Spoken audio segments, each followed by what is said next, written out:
So guys, आज हम बात करेंगे ऐसे कॉलेजेस की जिन कॉलेजेस की प्लेसमेंट उतनी अच्छी नहीं होती।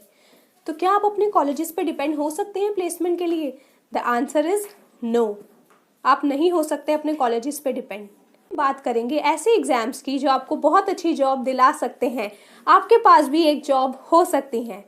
अब मैं आपको एमकेट एग्जाम का प्रोसीजर बताना चाहूँगी।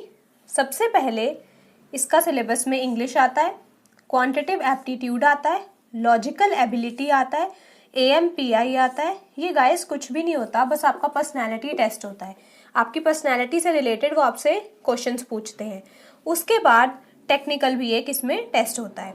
गाइस, इसकी अगर पॉजिटिव पॉइंट की बात करें तो सबसे पहला और अच्छा पॉइंट इसमें पॉजिटिव में ये आता है कि इसमें कोई भी नेगेटिव मार्किंग नहीं होती।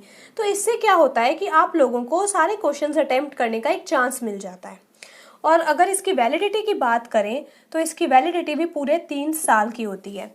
मैंने 2019 में ये पेपर दिया था और अभी तक मेरे पास इनके मेल्स आते हैं। अगर बात करें गाइस इसकी कॉस्ट की तो 700 से 800 एग्जाम की कॉस्ट है। लॉकडाउन में तो और भी एग्जाम चीप हो गया था। अगर बात करें अब कंपनीज की तो कॉग्निजेंट, हनीवेल, HCL और जेनपैक्ट जैसी मानी हुई कंपनीज इस एग्जाम से रिक्रूट करती हैं। मुझे कॉग्निजेंट की तरफ से खुद मेल आया था, बट मेरी प्लेसमेंट ऑलरेडी TCS में हो चुकी थी, इसलिए मैंने यहाँ का इंटरव्यू नहीं दिया था गाइस। इससे पहले हमने बात करी एमकेट एग्जाम की, अब हम बात करेंगे ई-लिटमस की।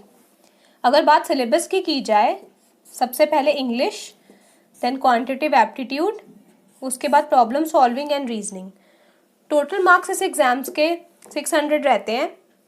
और अगर इसकी ड्रॉबैक की एक बात की जाए तो इसमें नेगेटिव मार्किंग होती है।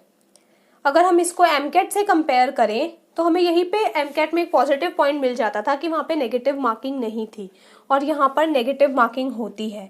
तो अगर आपका गलती से भी कोई क्वेश्चन गलत हो गया देन आपका वो मार्क्स कट ही जाएगा। सो अगर आप बिल्कुल श्योर हैं कि आपके ये बहुत ही स्ट्रॉन्ग है तभी आप ये पेपर देने जाएं। अगर बात की जाए इसकी वैलिडिटी की तो 2 इयर्स इसकी वैलिडिटी है। कॉस्ट पे आ जाते हैं, 920 रुपीज़ की इसकी कॉस्ट है। HP, डेल, LNT, सिस्को और एसेंचर जैसी नामी कंपनीज यहाँ से रिक्रूटमेंट करती हैं। अब हम बात करेंगे गाइस कोक्यूब्स की। अगर बात इसके सिलेबस की जाए, इंग्लिश आती है, क्वांटिटेटिव एप्टीट्यूड, टेक्निकल आता है, रीजनिंग और गाइस इसमें कोडिंग भी आती है। अब मार्किंग की बात की जाए तो इसमें नेगेटिव मार्किंग नहीं होती और वैलिडिटी इसकी 1 ईयर होती है। कॉस्ट की बात की जाए तो 1200 से 1300 तक इसकी कॉस्ट रहती है। जो कंपनीज यहाँ से रिक्रूट करती हैं वो है Mahindra, Tata Motors, Bosch, Microsoft और भी कई सारी कंपनीज हैं जो यहाँ से रिक्रूटमेंट करती हैं। और गाइस एक और चीज़ मैं बताना चाहूँगी, कोक्यूब्स को हायर किया जाता है। बड़ी बड़ी कंपनीज भी कोक्यूब्स को हायर करती हैं अपना टेस्ट करवाने के लिए। बहुत ही पॉपुलर है ये और बहुत ही एग्जाम इसका बहुत ही ज़्यादा टफ भी होता है। अब बात करेंगे डिफ़िकल्टी लेवल की। डिफ़िकल्टी लेवल की अगर बात की जाए तो एमकेट सबसे कम डिफ़िकल्ट होता है, उसके बाद ई-लिटमस और उसके बाद कोक्यूब्स, यानी कि कोक्यूब सबसे ज़्यादा डिफ़िकल्ट होता है।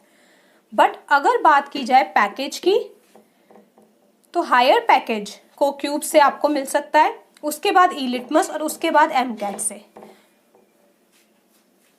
So guys, if you like my video, please like, share and subscribe. Thanks for watching.